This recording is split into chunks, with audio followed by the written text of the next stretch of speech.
एक बार की बात है, एक गांव में एक बूढ़ा आदमी रहता था। वो बूढ़ा आदमी अपने बेटे से बहुत परेशान था क्योंकि उसका बेटा बहुत ही नालायक था, कामचोर था। वो कोई काम नहीं करता था और बस गांव में इधर से उधर घूमा करता था।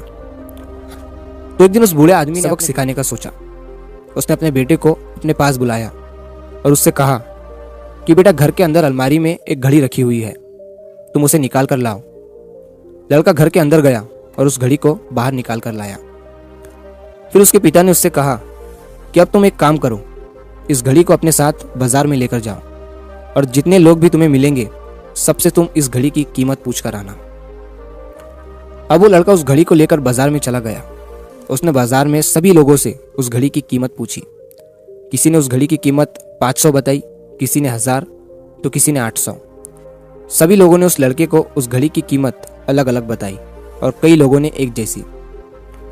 वो लड़का अपने पिता के पास वापस आया और उसने उनसे कहा कि पिताजी, सभी लोगों ने इस घड़ी की कीमत अपने हिसाब से बताई, किसी ने 500, किसी ने 1000।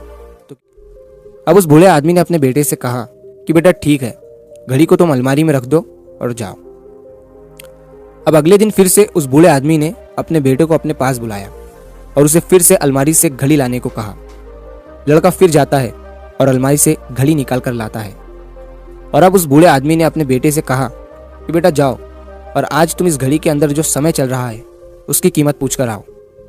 लड़के को समझ नहीं आ रहा था कि उसके पिताजी उससे क्या करवाना चाह रहे हैं। वो दुखी मन से फिर से घड़ी को लेकर बाजार में चला जाता है और सभी लोगों से उस घड़ी के अंदर जो समय चल रहा था उसकी कीमत पूछता है। लोगों को लगता है कि स्थिति ठीक नहीं है। कल ये घड़ी की कीमत पूछने आया था और आज समय की। बहुत से लोगों ने उसे भगा दिया और कुछ लोग उस पर हंसने लगे। अब लड़का परेशान हो जाता है और सोचता है कि ये मेरे साथ क्या हो रहा है।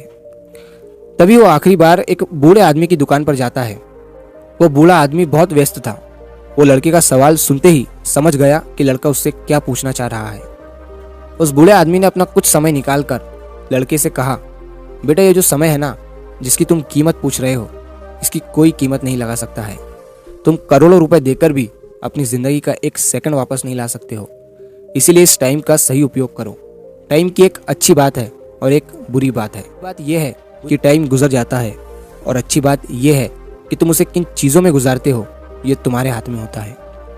सभी के पास दिन में 24 घंटे होते हैं, अमीर के पास भी और गरीब के पास भी। बस ये तुम्हारे हाथ में है कि तुम उस टाइम से क्या नया कर सकते हो। तो अपने एक एक पल का हिसाब रखो कि तुम उन्हें किन चीज़ों में उड़ा रहे हो। उस बूढ़े आदमी की बात सुनकर उस लड़के की आंखें खुल सी गई, मानो उसमें एक बड़ा बदलाव सा आ गया हो।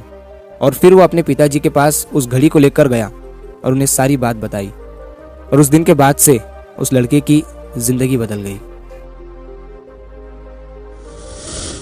दोस्तों, कहते हैं कि टाइम सबके लिए फ्री है, प्राइसलेस है। वो कीमती है, तुम उसे खरीद नहीं सकते, लेकिन तुम उसे इस्तेमाल कर सकते हो। तुम उसे रख नहीं सकते हो, लेकिन तुम उसे स्पेंड कर सकते हो। और अगर एक बार तुम इसे गवा देते हो तो तुम इसे कभी भी वापस नहीं पा सकते हो। तो अपने टाइम का सही उपयोग करो। तो अगर आप इस कहानी को और भी लोगों तक पहुंचाना चाहते हो तो इस वीडियो को लाइक करें ताकि YouTube इस वीडियो को और भी लोगों तक पहुंचाए। और अगर कहानी अच्छी लगी हो तो हमारे चैनल को सब्सक्राइब। मिलता हूं मैं अगली बार इसी तरह की कहानी के साथ। तो सब्र करो, शुक्र करो और ज़िंदगी में आगे बढ़ो।